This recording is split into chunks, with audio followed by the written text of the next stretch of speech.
तो 2025 ऑलमोस्ट दरवाजे पे है एंड अगर हम हमारे गोल्स के साथ गेम नहीं खेलेंगे तो उनको अचीव करने का चांस बहुत ही कम हो जाएगा। एंड गेमिफिकेशन जो मैं टॉपिक बता रहा हूँ ये कुछ नई चीज़ नहीं है। ये ऐप्स से लेके अलग अलग सोशल मीडिया वेबसाइट्स पे हर जगह पे गेमिफिकेशन यूज़ की जाती है लोगों के बिहेवियर को मॉडिफाई करने के लिए। तो अगर आप किसी ऐप पे जाते हैं और वो आपको कुछ एक चीज़ करने का एक्स या वाई या जेड पॉइंट्स देता है फॉर एग्जांपल, वो एक तरीके का गेमिफिकेशन ही है। एंड यही चीज़ अगर हम हमारे गोल्स के साथ करेंगे तो हमारा possibility of sticking through that effort उन गोल्स को लेके वो बहुत बढ़ जाती है। यूजुअली क्या होता है, देखिए हम लोग दिसंबर में मोटिवेट होते हैं, 4-5 ऐसे यूट्यूब वीडियोस देखते हैं, उसके बाद हमारे गोल्स बनाते हैं एंड हम वही दिसंबर के लास्ट हफ्ते से या जनवरी से उन पे काम करना स्टार्ट करते हैं। By the end of January चीज़ें हमको थोड़ी रियलिटी स्ट्राइक होनी स्टार्ट होती है, चीज़ें टफ होनी शुरू हो जाती हैं। फेब में हम छोड़ देते हैं मोस्टली, एंड मैंने बहुत बार किया है ऑलमोस्ट। अगर देखा जाए तो ऑलमोस्ट हर साल काफ़ी सारी चीज़ें फेब में त्याग दी जाती हैं। एंड अगर हमें उन चीज़ों के ऊपर थोड़ा थोड़ा काम करना है तो कुछ चेंजेस हमको करने पड़ेंगे। एंड इसमें एक इंपॉर्टेंट पॉइंट ये आ जाता है कि क्या होता है पता है, हम 3 साल बाद 4 साल बाद फिर सोचते हैं कि यार मैंने ये चीज़ कंटिन्यू कर ली होती तो क्या होता। और मैंने ये चीज़ जिस मोटिवेशन से स्टार्ट की थी, भले ही उस मोटिवेशन पे नहीं, उसकी आधी या उसकी 25% मोटिवेशन पे ही अगर मैंने ये चीज़ कंटिन्यू कर ली होती 2 या 3 साल, तो आज मेरी लाइफ बहुत अलग होती। तो वो 3 या 4 साल बाद आप सोचोगे तो आपको लगे यार 2025 में ये चीज़ कर ली होती तो बहुत मज़ा आता। वो चीज़ से मैं आपको बचाने के लिए ये वीडियो बना रहा हूँ।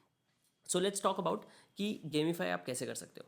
तो चीज़ों को, जो भी आपके गोल हैं उनको 2 या 3 अलग अलग पार्ट्स में डिवाइड करें। एक है जो आपके वर्क रिलेटेड है। गेम्स में कैसा होता है, देखो गेम्स में होता है, एक होता है काम, या मॉन्स्टर्स को मारना है, या किसी को ढूंढना है, राइट। कोई भी गेम पकड़ लो आप, विचर पकड़ लो या GTA पकड़ लो, एक मेन स्टोरी लाइन होगी जिसमें आपका काम रिलेटेड होगा। दूसरा होगा आपको हेल्थ भी ख्याल रखना पड़ता है, आपको लोगों से मिलना पड़ता है, अपना कनेक्शन बढ़ाना पड़ता है, हेल्थ का ख्याल रखना पड़ता है, जाके सोना है, अपीयरेंस पे काम करना है, वो सारी चीज़ें भी आ गई। तो ये दो पार्ट्स में चीज़ें मेनली डिवाइडेड होती हैं। इसको आप चाहें तो आप 3 पार्ट्स में डिवाइड कर सकते हैं, आपके ऊपर वो है कि आप काम रिलेटेड कर सकते हो तो आप ऐसा कर सकते हो। एक तो करियर रिलेटेड, एक आप कर सकते हो हेल्थ एंड वाइटैलिटी जिसको बोलते हैं बॉडी रिलेटेड, तीसरा आप कर सकते हो अदर पर्सनल गोल्स। अब इसमें हर गोल के सामने आपने आइटम्स डिसाइड करनी है, उनको आप भले मंथ बाय मंथ डिवाइड कर लें कि आप हर महीना किस गोल पे क्या, अ, या एक महीने में किस किस गोल पे काम करने वाले हो। सब चीज़ों पे सब सेम टाइम पे तो काम होता नहीं है, तो आप बोल सकते हो, या उसको क्वार्टरली भी आप डिवाइड कर सकते हो। 4 क्वार्टर्स हो गए कि ये क्वार्टर में मेरे को 2025 के ये एक्स क्वार्टर में इन 2 या 3 गोल्स पे मेनली काम करना है। So keep that in mind. उसके बेस पे फिर जो जो आपके गोल्स होंगे, आप जब उन पे मंथली काम कर रहे होंगे, तो वो जो एक्टिविटीज़ हैं, क्या हम कैसे बोलते हैं कि एक बड़ा गोल है उसको छोटे में डिवाइड करें, उसको छोटे में डिवाइड करें, तो I am taking it for granted कि आपने वो सारी चीज़ें कर ली हैं। क्योंकि अगर आप एक बड़ा गोल बनाओगे उसके पीछे आपको छोटे छोटे क्या एफर्ट लेने हैं उसको अचीव करने के लिए, ये सब भी आप तैयार करोगे अपने लिए। So once you have those, then assign points to those things. Year end पे आपका काम ये है, एंड आप इसको क्वार्टरली रिव्यू कर सकते हो, मंथली रिव्यू कर सकते हो। आपका काम ये है कि आपका कैरेक्टर, जिसके शिवम के कैरेक्टर के पास कितने पॉइंट इकट्ठे हुए टोटल।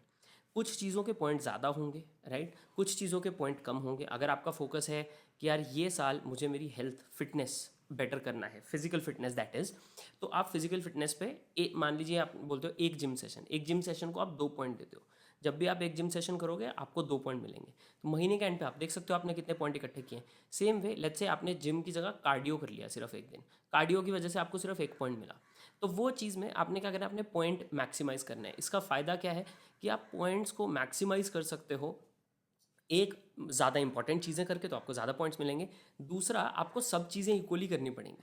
नॉर्मली क्या होता है, एक चीज़ रह जाती है दूसरी हो जाती है, बहुत बार ऐसा रेगुलरली होता है। दिस इन वन और the other way pushes you, because आपने हर सेगमेंट के अपने अपने पॉइंट है, एंड देन शिवम के पास टोटल पॉइंट्स है। तो शिवम के फिटनेस रिलेटेड या वाइटैलिटी या बॉडी रिलेटेड कितने, हेल्थ रिलेटेड कितने पॉइंट्स इकट्ठे हुए, एंड शिवम के वर्क रिलेटेड या करियर रिलेटेड पॉइंट्स कितने इकट्ठे हुए, एंड देन टोटली कितने पॉइंट इकट्ठे हुए, लाइफ एनर्जी जिसको आप बोल सकते हो। जैसे गेम्स डिज़ाइन होती हैं, हल्का सा वैसा करना है, बहुत ज़्यादा इसमें टाइम पास करने की ज़रूरत नहीं है, बहुत ज़्यादा मेहनत करने की ज़रूरत नहीं है। बहुत एक बेसिक सा ओवरव्यू अपने लिए आप बना लें। बहुत सारे आपको वीडियोस मिल जाएंगे यूट्यूब पे, और जो थोड़ा सा डेप्थ में जाते हैं, मुझे लगता है कि वो थोड़ा सा ज़्यादा हो जाता है, फिर बंदा ज़्यादा टाइम वो सिस्टम को बनाने में और सिस्टम को क्या है उसको ख्याल रखने में, उसको बड़ा करने में ही टाइम लग जाता है कि आप एक्चुअली एफर्ट नहीं कर पाते। तो बहुत ज़्यादा टाइम नहीं लगाना है, थोड़ा सा टाइम लगाना है, and you have to get started with this SAP. And that's it's that easy, right? इसके बेस पे आप बहुत सारी चीज़ें कर सकते हो। So do let me know आपके क्या ख्याल हैं इस चीज़ के बारे में, इस टिप के बारे में, in the comments below. Like नहीं किया है वीडियो को, लाइक ज़रूर कर दीजिए। सब्सक्राइब नहीं हो चैनल पे, lot of stuff coming, subscribe भी कर दीजिए। आई सी यू गाइस नेक्स्ट टाइम।